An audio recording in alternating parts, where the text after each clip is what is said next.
podcast, my friends. And in this episode, you get to meet my new friend, JR. And we talk about doing ministry to the LGBTQ plus community and fortunate families. So he is on staff as associate pastor in Lexington, Kentucky. And he tells his story of coming to terms with his sexuality and his faith and finding that intersection there. And then also how this ministry unfolded. And then we also just talk about how we can, how can we be better allies? That is, how can the church and the straight community be better allies? And then also, he has some good advice to offer to the queer community on how you can also enrich the church. It's just a really honest conversation that we have. And I wanted to share, we don't go into any depths on statistics or anything like that. So I wanted to share a few statistics with you before we get into the episode. And you may be familiar with some of these. I'm going to put a link to the Trevor Project in the show notes if you want to dive into these statistics more. And then, of course, there'll be links to JR's ministry in the show notes as well. So as of, I think the statistics are as of 2022, only 0.2% of elected officials are part of the queer community. I know that we had a significant amount of queer leaders who were elected in 24, and so those numbers are probably a little higher now. Yay. Only 0.8% of Fortune 500 CEOs are queer, and then only 12% of characters played on TV, and then 22% in film, which is definitely an improvement. But when you start to break down some of these, there are actually none that have disabilities. And so it's the intersectionality that is not well represented. And then I wanted to share a couple things with you. And we know that the percentage is significantly high among young people to consider or attempt suicide. But for those youth who are part of the LGBTQ plus community, their statistics are 4 times higher. So they're 4% more likely to attempt suicide. And it doesn't take a whole lot to reduce that. As a matter of fact, the statistics show that we can cut that in half simply by using respecting and using their preferred pronouns, and then creating safe spaces for them as well. As a matter of fact, we can reduce the attempted suicide rate by as much as 42% just by offering safe space. And so I think that those are important to keep in mind as you listen to this episode and consider the things that you might do as an individual or within your parish that would just create a safer place for people. And this is an episode that's kind of dear to my heart. I have several family members who are in the queer community, and many of them did not think that they could come to me because I was at one point an evangelical pastor, and I have been able to restore some of those relationships by making it clear that I was a safe person for them. But I know that for not everybody, that's not always the case. And so I'm just want to encourage you to listen to this episode with an open heart and an open mind. This podcast is here to educate, validate, and inspire people. And wherever you might fall in that category, maybe you just need to be better educated, maybe you need to have your own experience validated, or maybe you need to be inspired today. I hope that's what this episode will do for you. And I hope that you will also share it with a friend. All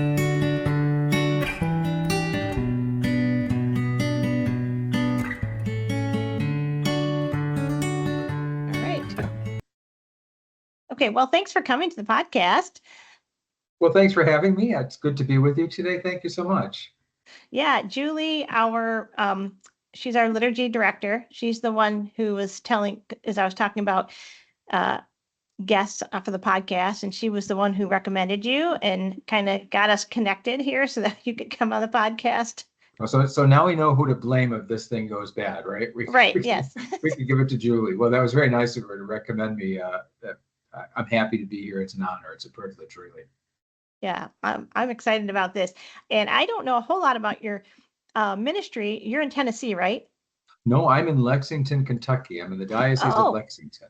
Oh, wonderful. I'm very familiar with Lexington. My brother-in-law, who's in the United Methodist Church, did his MDiv work there at Asbury Theological Seminary. It's right down the road. Of course Yep. it is. Yeah. Yeah. So we've made that trip a lot. And I did get to read a lot of articles. I know your book is on the way, so I'm looking forward to reading that. But I thought if you would just talk about what, I guess let's start first with your role in ministry right now. Like, what are you doing right now? Sure. So right now I'm the pastoral associate here at Historic St. Paul Catholic Church. We're a downtown parish, a very vibrant, large parish. A little more than half of our parish are members of the Spanish-speaking community, and we're being a downtown parish. We're not a bedroom community. We draw people that drive miles and miles to come to our parish. Some people drive close to an hour to come worship with us and to be involved in ministry here. So we're a very, very unique parish with a major outreach, not only locally, but to a children's school in Guatemala, and a very diverse outreach. I didn't always start out here as the pastoral associate. I started out as the director of music and outreach. And last year, one of our deacons left, and the pastor asked if I would be willing to assume that role. And I said, "Are you sure you want this to happen?" I said, "An out gay man that runs an LGBT ministry too, both in the diocese here, locally, in the parish, and nationally." I said, "That could be a real humdinger for you." And he said, "No, I'm absolutely sure. Let's break this glass ceiling too." So I'm sort of new to that role. However, I guess I've been preparing for it my whole life. Yeah. Wow, that's awesome. So it's just been a few years that you've been in this role, right? Yesterday was the 9th anniversary of the beginning of LGBT ministry here in the parish. It was July the 13th. It was a 1-month anniversary of Pulse Massacre. That I did a concert, and it was very binding. The concert was very, very binding. My hands were tied. I couldn't use the word. I couldn't use LGBTQ. I couldn't use the word queer. Couldn't use rainbows. I couldn't even use the word pulse. But the reason why we were having it is we called it a concert for Orlando to build a bridge. My pastor at that time was very against reaching out to the LGBTQ community. He was all for fixing what he perceived as what needed to be fixed in the LGBTQ community or the LGBTQ people. However, it wasn't something that he was very, very interested in doing. So St. Francis said, if they don't let you in the front door, go in through the back. And I went through the back. So I went to Bishop John, my bishop, and I asked him if there was something we could do to commemorate and to sort of heal, a queer community here in Lexington. And the reason I say that is because our Pride Festival was held just blocks away from the church. We're a downtown church. So we might have had tens and tens and tens of thousands of people walking past our church to get to the Pride Festival. So, that was happening right after the Pulse massacre. So I thought we can't be silent. And I was at a defining moment in my life where either we weren't going to be silenced, or I felt I really had to quit my job and probably have to walk away from the church as well. And I talk more robustly about that in my book. But it was a defining moment in my life. And I had zero cooperation from the pastor at that time here. So I went to the bishop and said, is there something maybe you could do as bishop that wouldn't have to involve, my pastor? And he said, well, I can do something as a personal outreach to the Bishop of Lexington. And I suggested a concert because I knew that words would get in the way. We started talking as the Catholic Church at that point to the queer community. I knew that we'd have some backtracking perhaps to do, and we'd just get in worse trouble maybe. But I thought music would be pretty good. So anyway, I had this major concert, some real top names. Bishop John was the only speaker outside of a Muslim prayer and a Jewish prayer and a Christian prayer. And he said these words. He said, being gay is not a sin, from our pulpit. Now that sounds pretty innocuous all these years later, but think about it 9 years ago. Mm-hmm. That was an incredible thing for a bunch of queer people to hear, because they were perceived as walking, talking sin. Yeah. And so to hear someone, let alone the bishop of a diocese, stand there, that was like the baptism in the spirit for me personally as a gay man. I felt finally that someone acknowledged that I and we were not walking, talking sin just because of who we were. Sinful as we are, as everyone is, of course, I'm not discounting that, but just because of who we were not sin. Well, anyway, after the concert, we were to have about an hour and a half of fellowship. That turned out to be a time that lasted until 2 a.m. Wow.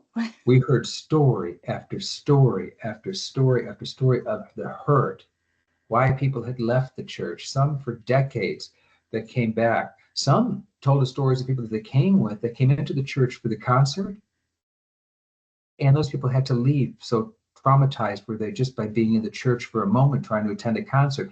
Others told us of people that were going into the parking lot, couldn't get out of their car, had every intention to come to this concert, but couldn't do it. So we learned an awful lot. And we learned that there was an absolute, what I learned was there was an absolute need for someone from the church to reach out to the community, because the hurt was so deep and the alienation was so bad. And so I wrote to the bishop and said, we do something. He said, yeah, well, come on, let's have dinner. And I talked a retired priest into supporting me with this thing. The poor guy probably thought, Father John Curtis, he probably thought that he was going to have a peaceful retirement until I got a hold of him, and he said yes. And John and I met with the bishop for dinner, and we asked if we could begin an LGBT ministry just in the Diocese of Lexington, a Catholic ministry, because I still couldn't do it with the parish because I was not allowed to. So we had to meet off parish grounds, and just it was quite a scene.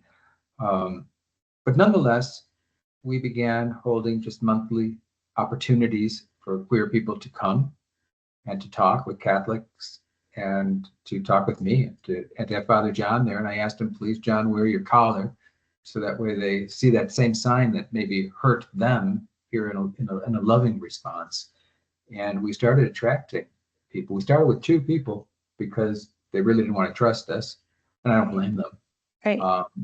But then more and more came. And so anyway, yesterday was 9 years. 9 years since that date. We did it on the 1-month anniversary of the Pulse massacre, which was July the 13th. Wow. Oh, and I also can't believe it's been that long since the Pulse massacre. I mean, it Sure. feels it's yeah. And I let me tell you about that day, that Sunday morning that I woke up. Remember, I was doing the music at this point, and my usual routine on a Sunday morning was to get up early and to have a cup of coffee and something to eat, sitting at my desk at home and reading the New York Times online. Well, that morning I did. I read about the Pulse massacre. Now that hit me sort of strong because I worked for almost 15 years in the Diocese of Orlando. I was at one parish, and I had never been to Pulse, but I knew where Pulse was, and it hit in the diocese that I had worked for almost 15 years, just shy of 15 years. So I was like really taken aback by that happening on home turf, so to speak. And when I went to Mass that morning and did my Masses, there was not a prayer said for the victims of Pulse. Oh man. There wasn't a candle lit. There wasn't, and remember, we had other mass shootings in this country prior to that, and we always prayed for those people. We lit candles for them. We had a memorial, perhaps for them, something, the Paschal candle, something nearby. But there was nothing said, and I sort of knew why. I knew why, because these were queer people, Mm-hmm. and we just weren't going to acknowledge that lives were taken. And that's what spurred me on to have a conversation with the pastor and with pastoral leadership of the parish, because I was so mortified that we who prided ourselves on being this downtown parish that was sort of known for our outreach at that point, we did nothing. And why did we do nothing? Can we at least be honest and say why you did nothing? Right. And it was quite a wrestling match. It was quite a wrestling match. But the truth was that, we just didn't want to acknowledge these people because we'd be acknowledging, sin. We'd be acknowledging and supporting sinful lifestyles. These were the kind of things that were said to me at that point. And I said, now, wait a minute. This is a huge judgment. You know about any of those people's lifestyles. All we know is that there were straight people and queer people trying to have a drink and dance in a safe place. Right. That's all we know. And, there were just a lot of biases and a lot of judgment and a lot of presumption and assumption. And, I basically knew as a gay man that I couldn't work anymore in a church that behaved like this. Now, I didn't threaten them or say anything. I just knew this internally, that this was a defining moment. Either I could change something or I had to walk away. So I thought, I'm going to try with all my might to change something, to change attitudes, to change hearts, to change the church to be more configured to what Jesus would do, or I'm just going to have to leave here and go a few blocks down, probably the Episcopal Church, where they recognize that everybody had dignity as a child of God. So it was, it was sort of a personal thing for me, and I had to figure out ways to do that carefully and without pastoral backing or support, and not lose my job at the same time, because I needed insurance and my I'm a 3-time cancer survivor. So Oh, no. I needed my insurance and I needed my pay, obviously, to live. But beyond that, unless I had another job, I didn't want to lose this one. So it was quite a balancing act, and I learned a whole lot. Stepped on a lot of landmines. Probably alienated some people by some decisions that were made in the early days, that now when I travel around the country talking to parishes and pastors and dioceses and schools and high schools and so forth, I can sort of help, prevent some of those kind of things.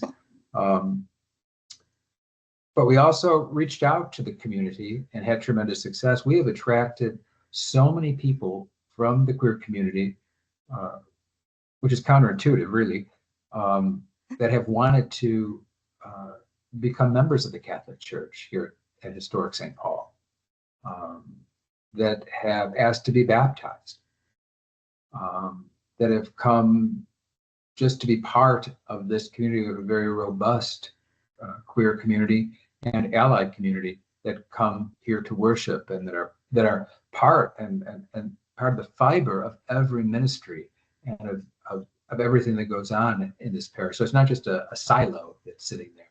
It's these folks are integrated in the leadership and in every every possible ministry. So that's sort of how this thing began.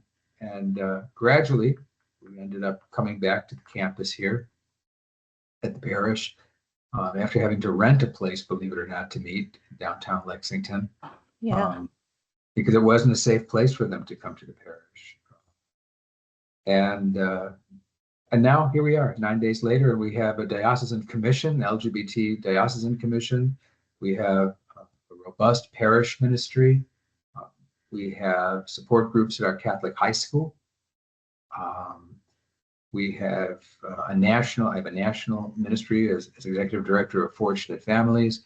And whoever would have thought that from that morning when I woke up and was mortified that my own parish was not praying for or acknowledging those that perished at Pulse, that I'd be traveling the country and helping others discern and build LGBTQ ministries in Catholic institutions. I mean, God had to orchestrate this because I never dreamed that this would be happening to me, nor did I ask for it, nor did I want it. And some days I don't want it even now. Wow, that's amazing. So you mentioned that you have support groups now at the Catholic high school. How did that come about? Sure. Well, after the Pulse massacre, when I was beginning the LGBTQ ministries here, I had met with a couple of people who were directors there at the high school to talk about what perhaps the LGBTQ students there should, might be experiencing in the wake of that. I feared for their lives, knowing the statistics. And so I talked to them for a month or two, maybe a little more, maybe a little less, about allowing those students a place to come to feel safe to talk about it. And that's exactly what we accomplished. We provided opportunities for the students who identified with the LGBTQ community to have a safe place to come in to talk. Basically, what I held were listening sessions, just listening to them. Now, the first session we had, I forget if the number was 8 or 13. I'm not sure. The first one was 8 or 13. I'm just not sure. I get some of my high schools mixed up. But anyway, whatever the number was, they were all girls that came, all cis females that came. And each and every one of them was on anti-anxiety med. So what I learned from them was very, very sad, really, that they were all on anti-anxiety medication because of who they were and what Catholics, because their parents were Catholic, the church was Catholic teachers I was hearing, were saying things that were certainly not what we believe, but were personal interpretations of Catholic belief. And so these students were in a difficult position and a frightening position to me. I learned that the male students were even more afraid to come out, even for a listening session. So bad was the stigma of being gay. There were 2 students that were seniors that came at that time, and one was a trans student and one was a cis female student. And I talked to them at some length, and they were willing, because it was their senior year after graduation, to come with me to talk to Bishop John and just be honest with him about what they experienced at our Catholic high school. And what they said they experienced was dreadful, from rhetoric to students' behavior toward the LGBTQ community. So we knew that we had to create safe spaces. They were telling the truth. So gradually what I did was I had a listening session. I asked the bishop to come. And I asked all the queer kids, through their teachers, of course, through guidance and so forth, and through their chaplain, who is now deceased, who died a very premature death just a year ago, Father Norman Fisher, to come to a listening session. We might have had about 25 kids come to that. And the rules were this. The rule was this. If you come to this thing, you can say anything you want, no holds barred. The bishop is sitting here. He will listen to whatever you have to say. Do not expect him to defend. Do not expect him to change anything. He's here to listen. Yeah. That was it. So nobody was on the defensive. Nobody, it wasn't a trial. It was to listen to the experience of those students. And that's exactly what happened that day. And all kinds of things were said.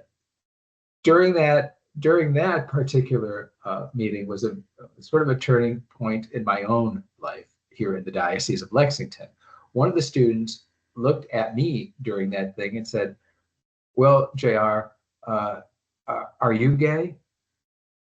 Yeah. I had a choice in that moment. Mind you, my bishop is sitting right here, and he may have figured I certainly was, but I certainly never said it out loud.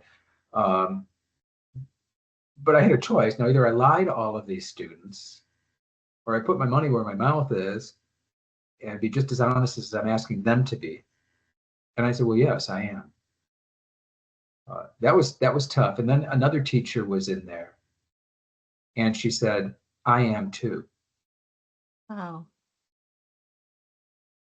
Needless to say that after that meeting, this teacher and I got on the phone wondering what our future was going to look like. But at least we were authentic with the kids or the students. And the students knew at that point, I think, that our authenticity was something that they could cling on to. So, we began hearing things about what the students were perceiving in the parishes because they weren't going to church. They weren't going to mass with their parents or anything. Their parents were going, but they didn't want to go. I recall one incident or one situation where a student said they heard something at mass from their pastor during a homily. Well, I called this pastor and I drove. It was not in the city of Lexington. It was a little bit far away. And I drove there to meet with this pastor. And I went to their noon, I think it was a noon mass. And I went to mass first. I thought, I need all the help I can get to get through this conversation. It was my first conversation, like with a priest over this situation, this something that had to do with LGBTQ persons. I remember I didn't train for this. Right. This was falling into my lap, just doors opening and I'm walking through them.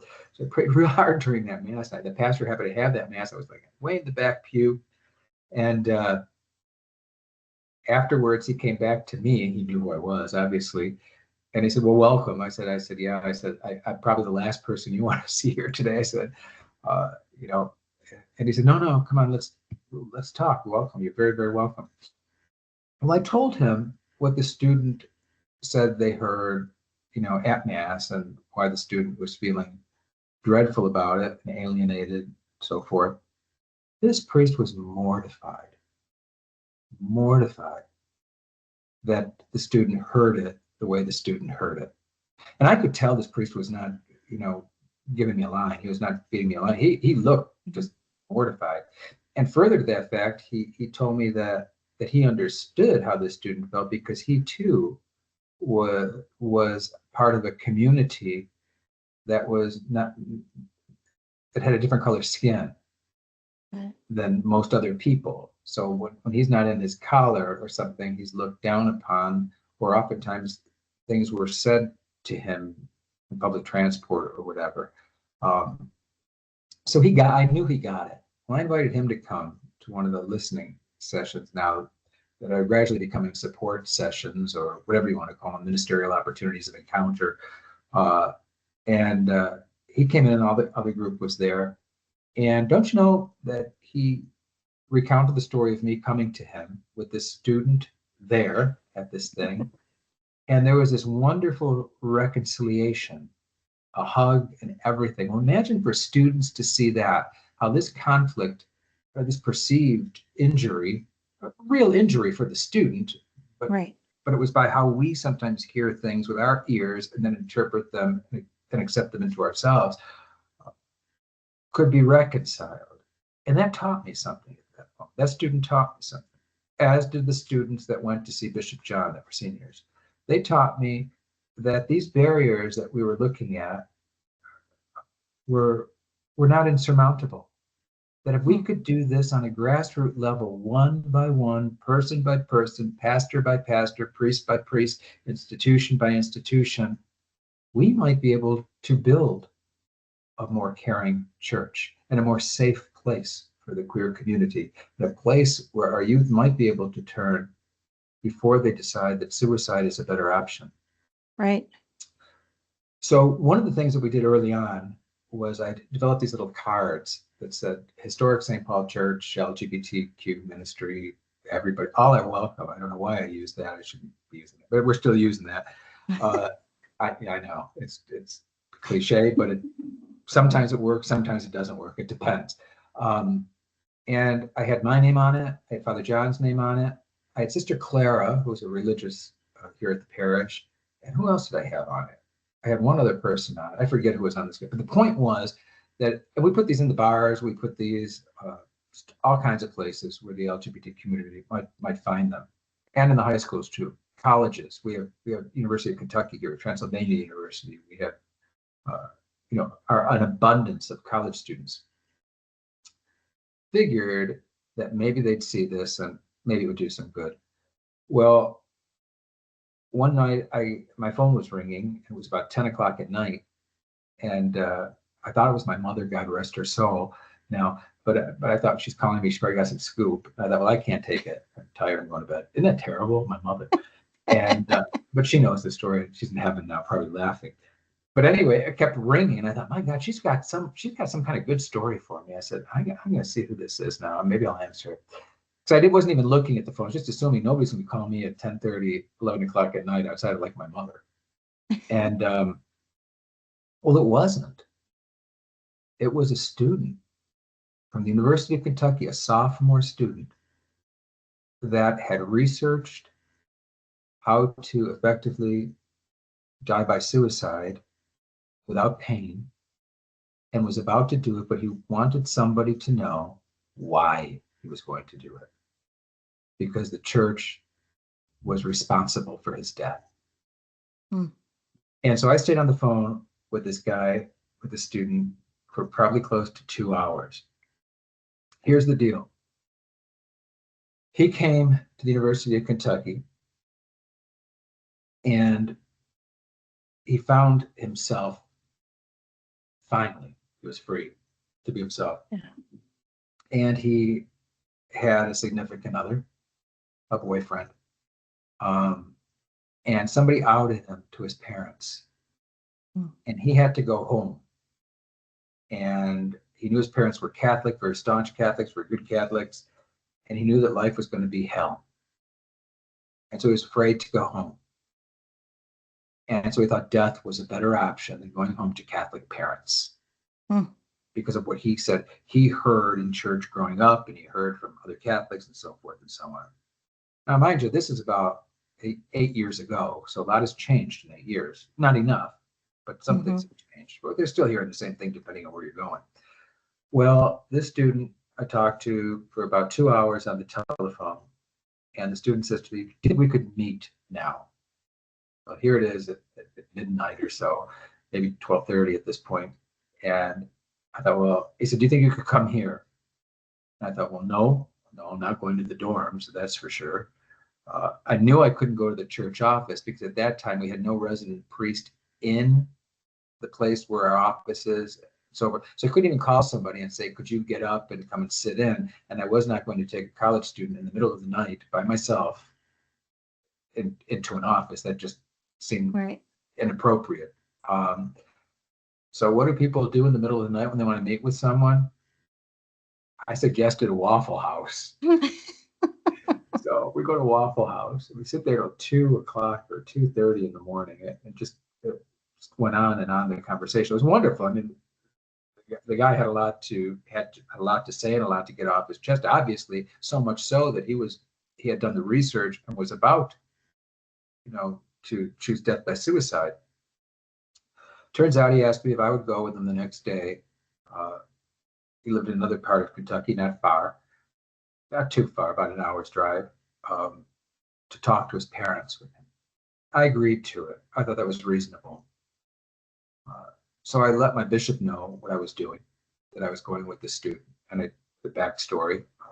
And I went with the student. Get to the parents' house. Here's the thing. Here's the punchline of this whole story. The parents learned that their son was about to choose death by suicide, had researched it. Why? Because he was afraid of his parents, was afraid of the reaction of the church, and so forth and so on. Now, I'm looking at these parents, and they're not giving me an act, that's for sure. You can tell when someone's not acting. They were mortified like that priest was. Mortified and horrified that their son thought that death by suicide was a far better option than telling the parents and living with the fact that he's gay and they're going to know it. They said, we don't care. I believe it. I mean, I believe them. If they didn't care, they loved their son. They were glad the son wasn't dead. Bring the person home. Let's meet the person. Right. There should be no fear in this. Please, whatever gave you the impression. Well, what gave him the impression was what he was hearing in church and from other Catholics. And then he believed that, despite never hearing it from his parents, he believed that they espoused what they heard or never said anything to the contrary about at the parish level or maybe at the diocesan level as well. It was not the Diocese of Lexington. So I think that demonstrated to me the incredible consequence of allowing our LGBTQ community to hear things in church and then believe things that so devalue their lives that they feel they need to take their own life. So that's another incredible learning experience. And that wasn't an isolated incident. The story was isolated, but there are a dozen young people that I have dealt with here, more than a dozen, that were contemplating taking their own lives because they were queer, and they so believed that there was no hope for them. All of them Catholic, one of them dying, who on their deathbed, it's in my book, called, I talked to them, was terrified of dying because God was going to damn this young man because this young man was gay, and here he is dying of cancer. So these are the things that I think we need to address. We need to create opportunities for the church to encounter LGBTQ people, for the church to reevaluate its words, its actions, its outreach, its attitudes, its biases, its judgments, and do it in a non-threatening way. And do it in a way that's consistent with the gospel, consistent with love, consistent with walking together, journeying together, synodality. But we must, because if these are the ones that called, what else is out there?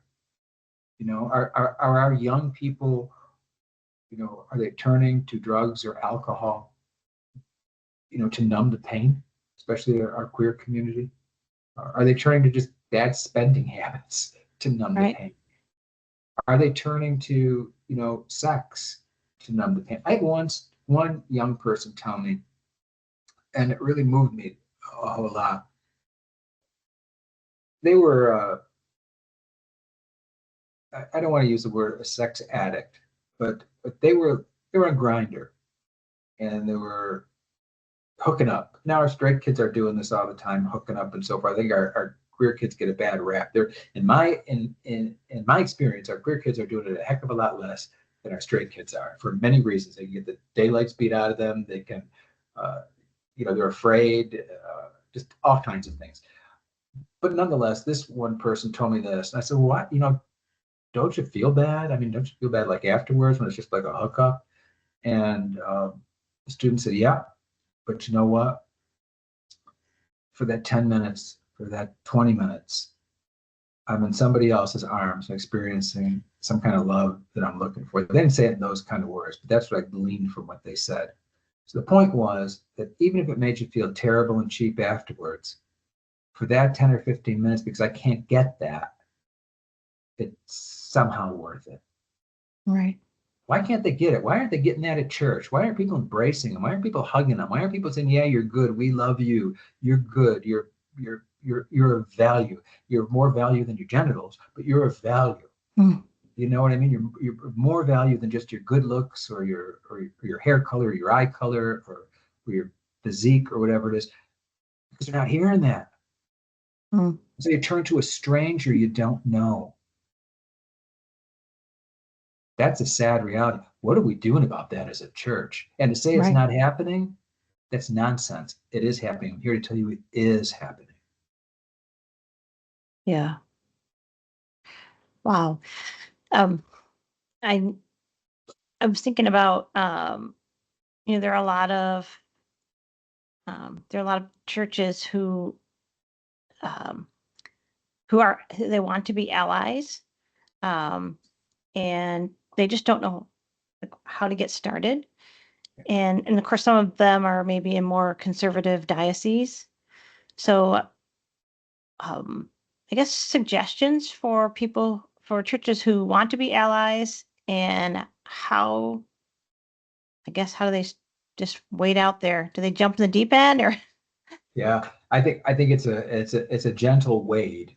I think it should be, because mind you, no matter what you're going to do, you're going to have people that don't understand or refuse to understand, and you're also going to have the detractors that just the mere mention of reaching out to this population is going to be enough to have them try to shut it down.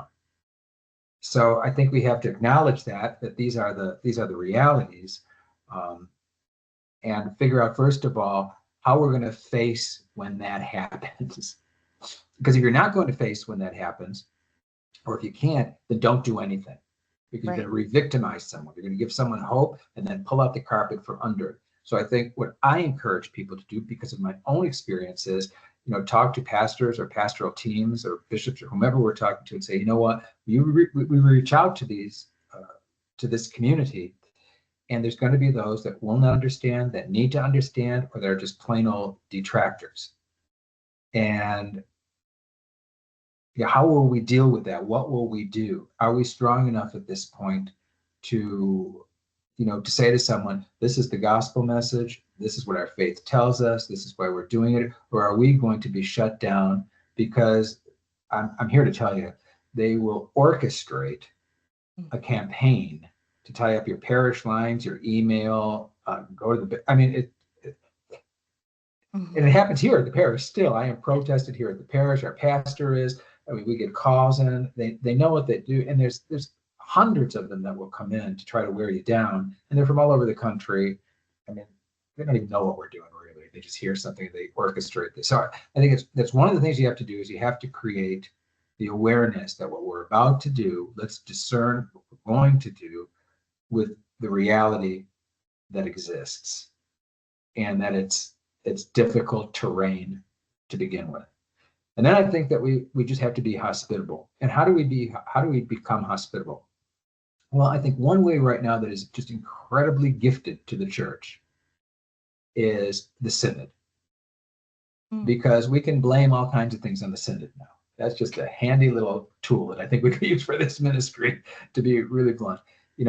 I think we can, and it's true. I'm being lighthearted about it, but it's very true. We have to learn to walk together and to listen to one another. The premises of the synod. We don't have to figure anything out. We just need to walk together and listen to one another. And then the Spirit, I am living proof that the Spirit will do it, because I did not have a roadmap. I never wanted to do this. This was not part of my vocational journey. This was not anything in my mind. I just fell into it. So God will do what God will do. However, I think that creating opportunities to say that someone exists and we see you and we find you valuable enough to listen to you is a good start. Can we hold listening sessions? Say, we know that there's an LGBTQ community out there. We don't have any answers. We're not going to give you answers. We're not going to defend ourselves. And I think we have to be very careful that we don't, do the first thing that comes to mind, which is defend everything that someone says to us. Right. And can we listen to them to understand what they're experiencing, what they have experienced, who they are? Can we listen to their stories, and can we hold their stories just as sacred as the stories of other people? And that's something we have to answer before we go asking for those stories. Right. And so just by doing that, we create a culture of encounter, obviously, and we create a safe space where the church doesn't have to say anything. But the church is learning about a population that maybe it hasn't learned about, or maybe it's learned about through the news, or through word of mouth, or through perception, or I always say that my perception of the LGBT community is not what I see on the news, on the major networks during Pride Month. Like some of the things that I see, I find distasteful. I would find them distasteful in the straight community. I find them distasteful. You'd find it incredibly distasteful if I participated in some of these things, just because they're beneath the dignity of others. Like, I mean, to be quite blunt, no one wants to see me walking down a street scantily clothed. I'm sure there's not anyone here in Lexington that thinks that would be anything that they want to see on TV, and yet we see this, this kind of stuff.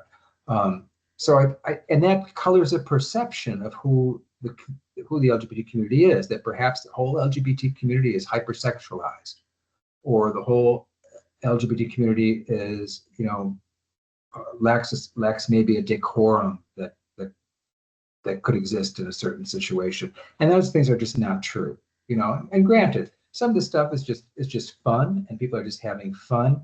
But you don't define anybody by just their fun times. I mean, nobody's defined as, well, that person is just a flag football player because they like to play flag football at Thanksgiving once a year when the family gets together. I mean, we wouldn't do that to anybody else. We wouldn't just say, well, here's JR, and JR is a flag football player, and here he is on Thanksgiving. But yet we look at one picture or one little video. So I think we have to be very cautious about where we as a church, whether it's the church members or as a church pastoral leadership, what we think. And do we think that folks have to be corrected, that people have to be fixed? If we do, we got to get over ourselves first before we wade into this ministry, because we'll do damage. We'll do damage to others. So, can we fix it on those two pillars? Listening, right? And simply accompanied by being present. And then how can we prepare either our staff or our parish community to do the same? Because there will be loads and loads of people that think differently. So what kind of foundation are we laying educationally and pastorally and spiritually for this to occur in our parish? Usually when I go to a parish, it takes about 3 years for an effective LGBT ministry to take hold. Because if you don't do the groundwork first with self and with the community, then you're inviting people into a potentially unsafe place. Right. So don't do that and call it ministry. Call it listening sessions, call it outreach, call it whatever, and let it then grow. Because I firmly believe, because of my experience all these years in doing this, is that the Spirit will take over. And the Spirit will open doors, and the Spirit will open hearts, and the Spirit will do things that I couldn't have dreamed. I have no game plan because I don't know parishes, and but I know certain things that I can help parishes and dioceses and schools to walk this journey and find out for themselves. So I think that's one way. I think I think we really have to learn how to deeply listen to others and believe what they say. I think that's the hardest part for a lot of people, to believe the story that they are telling us. If someone tells me that they are trans because they feel innately different than their biological parts, I'm not there to psychoanalyze it. I'm not there to say, no, it's not. I am there to listen and to hold that story sacred. Just the same as I am if I'm listening to my priest telling me why he is a celibate man and I'm a married man with 5 kids and a beautiful wife, and I'm thinking, this doesn't sound right. How can somebody, not have a beautiful wife and 5 kids that are bringing such joy? It's not up to us to figure out whether that story is right or wrong or proper or credible. It's up to us to accept that story and to love the person in front of us. So I think that's something the church needs to do, both pastorally, on the path for leadership side, and as a community. Can we have these kind of discussions in community before we welcome people in?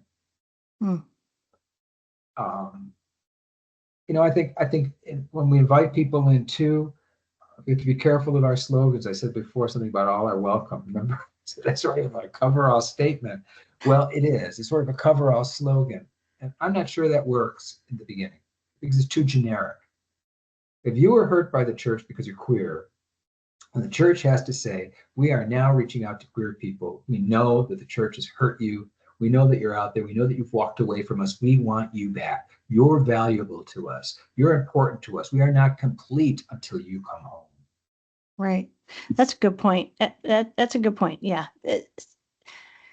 Because of the wounds and the hurt that they've experienced, we have to be more specific when we say all are welcome. Yeah. We had, I'll tell you one little vignette. We're sort of known for our banner in front of our church, our rainbow banner that says all are welcome, LGBTQ plus family, friends, and allies. All right, it says all of that on the front. Big 3x10 vinyl banner that's oftentimes in front of our church. JT had been away from the church for 30 years, away from St. Paul Church here in Lexington, because at his confirmation, before his confirmation, I guess they were required to go to confession. He goes to confession and decides to tell his priest that he's a gay young man about to be confirmed. Whatever that meant to him at that point, I don't know, meaning JT. The priest says to him, well, you know what? You better find something else to do on a Sunday morning because you're not welcome here. Well, guess what? For 30 years, JT found something else to do on a Sunday morning because he wasn't welcome. And he saw us because we had a table at the Pride Festival. And he thought, yeah, well, this is probably a switch and bait, a bait and switch. They want us to come and they're going to fix me or something like that. He saw the banner in front of the church. And we're at a high visibility place where we are. Yeah. And he thought, well, maybe they're putting their money where their mouth is. And he came in and he found a community that accepted him as he was, for who he was, celebrated him, supported him. JT's an architect. JT led the restoration of our Ave Maria building, which is an 1865 carriage house, gratis for us. He's on the leadership team of the LGBTQ ministry now, and he is on our property stewardship ministry. I mean, he has aided this parish in so much. Without JT, we would be a lot poorer. And I don't mean that financially. I mean he reads at Mass. He all kinds of things.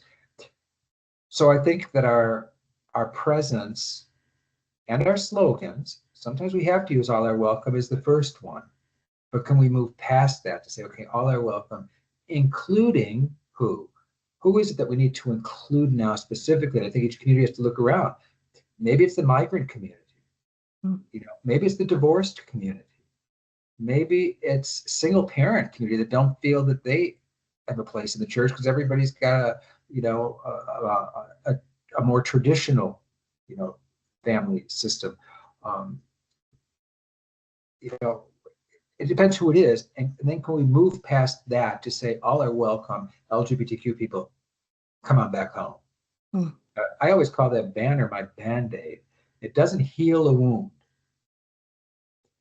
but it stops the bleeding long enough that somebody can walk up the stairs, come into the doors to the field hospital, as Pope Francis would call it, and where maybe we can begin the healing and the reconciling. And we can have heart transplants for everybody. Right. Wow. And you in telling that story about JT, thinking both of you missed out, right? Both the church and he missed out on 30 years. Yeah. And I think the church needs to grieve those things of Absolutely. what we missed out and what they've missed out by not being welcome. Um, I, I was thinking about we have a number of LGBTQ parishioners here, and I was thinking about how did you wrestle with your faith when you were, trying to decide about coming out, and um, maybe for some of those who are in the church but they're hiding, right? Like they're coming but nobody knows, um, or those who have left but they want to come back. Do you have maybe some words of advice for them of in that wrestling with their faith? Sure. Well, I think, first of all, going back to JT's story, you know, JT is very valuable to the ministry now because JT has insights that I don't have and that other people don't have that could teach us how to do it. So, first of all, the LGBT community that's out there that is wrestling with whether or not they should come back in, you know, if you don't, we're going to lack insight that perhaps the change that you seek and we seek may not occur, probably won't occur. Right. Because we have to hear your story, we have to hear your insight, we have to understand how you felt in order not to make others feel that way. Much like that priest I talked about in the beginning. Right. You know, clueless, not meaning to do it, but yet it occurred. And so sometimes we don't even realize, I don't realize, not in the ministry, for heaven's sakes, Right. until somebody says to me, something that I need to be very. So first of all, I think that queer people are essential to this journey that we're on as a church. Yes. They're essential to the healing that we must do internally, and they're essential to the healing that we want to have occur and affected with the LGBTQ community. Now, as far as coming out and being who you are, that's a highly personal decision. Now, for me, it was like the best open, well-kept secret. It was, I mean, I don't know how anybody could not have known, but I wasn't willing to say it for many, many, many, many years out loud in the church, because I knew that at one point I was working for a bishop that called my pastor in, wasn't here, somewhere else, working for a bishop that called my pastor in, asked if I was gay, and then told him to fire me. And my pastor said, I'm not going to do it. That's in my book too. Not that I'm pushing my book. I don't even know if it's available anymore. It was 2 years ago. The point is that it's not safe sometimes. It wasn't safe for me. So I could not be comfortable to just be, totally out there and tell my story 100%. So I think we have to find that safe place. Now, I do think it's important for people to be able to tell that story, though, and reveal who we are. There's a need that we all have to be authentic in who we are and to share that with others, especially people that we value. Right. And I think the relationship with our faith is certainly a community that we value. Otherwise, we wouldn't even be engaging in that conversation. So even if people that are hurt, they're still engaging with us. That's saying that there is a relationship still that can be salvaged, and there's something very, very important. And one thing I've learned is that faith, and even Catholic faith, Catholicism, despite the incredible hurt that these folks have experienced from the church, is there. There's a love. There's a deep faith. It's a heroic faith, and it's something that says, "I'm hoping for something more because I love you."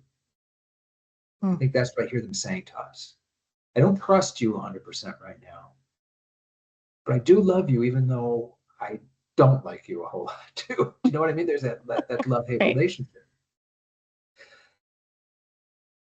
But I think when we can tell people that we know that, we understand that, but we need you in this wrestling match to figure out how we can all come out victorious, and that it won't be easy. Always tell the truth. We have to tell the truth.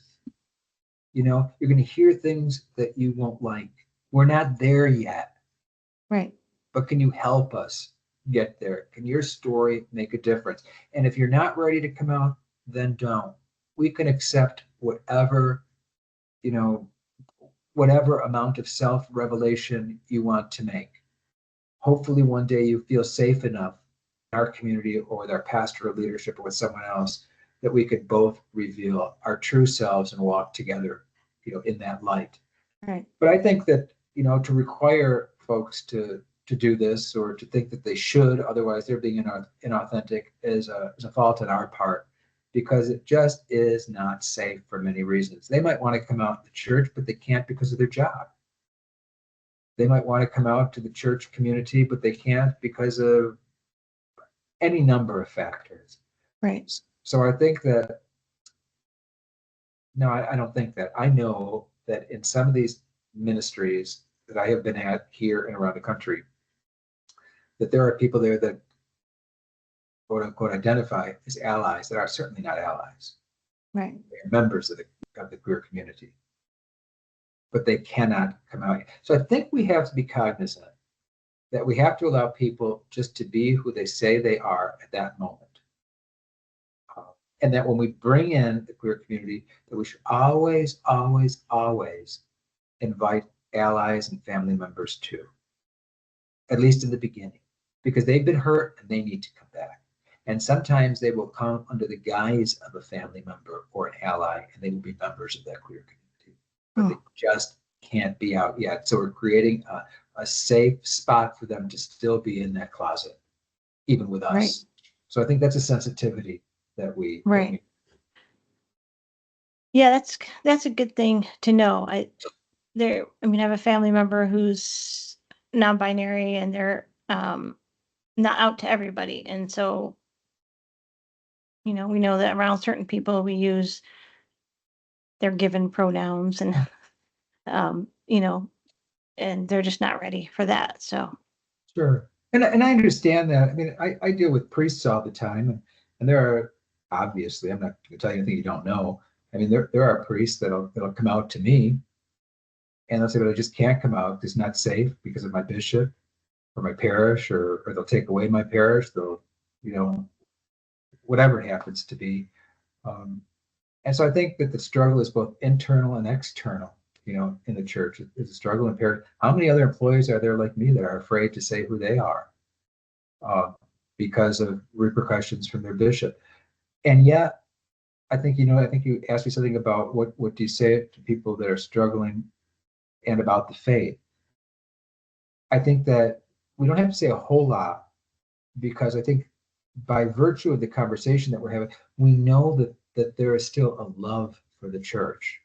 It might be a love-hate relationship, but remember, love is part of the love-hate equation. So how do we bring it back to a loving relationship, a whole relationship? The struggle is worth it, right? Every relationship, I mean, certainly is not a bed of roses. There's struggle. There's resolution to conflict. There's all kinds of things that are part and parcel to every relationship. And so with this, and I think by presuming one thing, and that is, goodwill on behalf of everybody involved, we can move forward. But I think we have to do the homework as pastoral ministers and as a church in order to even purport that goodwill out. Because if we haven't, boy, oh boy, we are just laying fertile ground to re-victimize somebody. And then it'll take a generation to have this conversation again. Right. If a parish can never have it again, so I think we have to be sensitive in both approach. And I think we have to be equally sensitive to those people that don't understand and won't understand in our parishes. So I think to bulldoze our way through this is dumb. I think that's just the dumbest thing we can do, because then we're setting up the people we're bringing back in for a fight.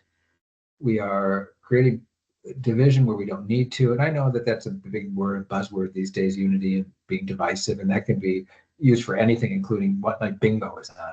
But I think when we're talking about lives, we have to be careful. Certainly, Jesus said he came to cause division as well. The gospel isn't always, it can be divisive in a Yeah. conversation and in a parish, that's for certain.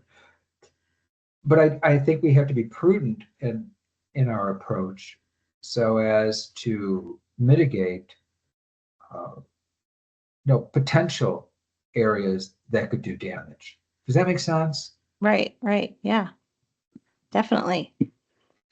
I think that's good advice, and that's a good starting point for congregations and people who really want to be allies. Um, I know that you received a letter from Pope Francis I before he did. passed. Yeah. So I'm sure that caught you by surprise a little. It caught me by incredible surprise. I had written to Pope Francis, and I mean, who expects a response? I mean, nobody. At least not a personal one. I figured maybe I'd get a letter from the nunciature that says the Pope is saying your thing, every blessing, one of those form kind of letters. But it was a handwritten sort of thing on an iPad that I received. That was a bolster to me, and it was a real boost. And I think it has been to everybody that I've shared that with. I think not because it was to me. I think he was smart in doing that. I'm sure he was grateful for whatever I was doing for the church, but it wasn't about me. I don't really believe it was about me. I think the man was smart enough to know that others would see this, and others would know that the church cared and loved them. That didn't see this, what I'm doing, as something that was against the church or not in union with the church, not in union with the successor Peter, that was so far out there, despite what some people might claim. And so I think a lot of people look at this, a lot of the queer community looks at this and says, you know what? Maybe there is hope. Right. Maybe there is hope. So Right. that's sort of what I take it as. I don't really take it as, I mean, it was an affirmation of my ministry, yeah, but more than that, I think the man was smart and knew that it would get some traction, and that traction could both save lives and create opportunity for that culture of encounter that he was always speaking about. I think we have to realize who we are and who we are speaking. We're not all Father Jim Martin. We're not all Jesuits. Right. We're not all members of the clergy. We've got some people that are uneducated. We have some people that are hostile. We have some people that are going to look at this immediately and try to shut it all down. So I think, recognizing those kind of things and recognizing the part prudence and discernment plays is important in moving forward, even with this discussion, before we just create a fertile, minefield. Right. And say, what have we done when the bombs are going off? Well, we did it to ourselves, basically, because we weren't careful. Right. And I don't think anybody wants to hear that, because most people have zeal and they want to go forward. I always talk to a bishop before I'll go in, even to a parish. I ask for a meeting with the bishop. So I want the bishop to know there's accountability, and that, I'm not there in his diocese to create problems. Bishop said 2 things, please. Just ask them not to march in the Pride Parade, and not to have a table at the Pride Festival. And the bishop told me his reasons why. So, but they were legitimate. I would never suggest that to a new ministry anyway. Not the first year or 2. That's so controversial to walk in that Pride Parade right off the get-go. You're dumb to do it, because it's going to cause you more headaches. Figure out a different way. Hand out your cards at the Pride Parade. Hand out your cards at the festival. Wear T-shirts. Do what you need to do. Maybe you don't need a table that first year or second year, whatever. Everybody's got to be comfortable moving forward. Just do something else. Wear your T-shirts. Go to the Pride Parade. Hand out your prayer cards, your info, whatever it happens to be. Do that. They come back. You know what they said? That was the best. And they said the same thing in Buffalo. They said that was the best ministerial experience. We actually talked to people, heard their stories. They never would have heard that had they been walking down Main Street in the middle of the street with a vinyl banner. No, I probably need to have you on again to talk about all that kind of stuff. But Man, this has been great. I'm excited for our congregation and our audience, podcast audience, actually, to listen to this, because I know we have people listening beyond our congregation, and so yeah, I'm excited for them to listen to this. So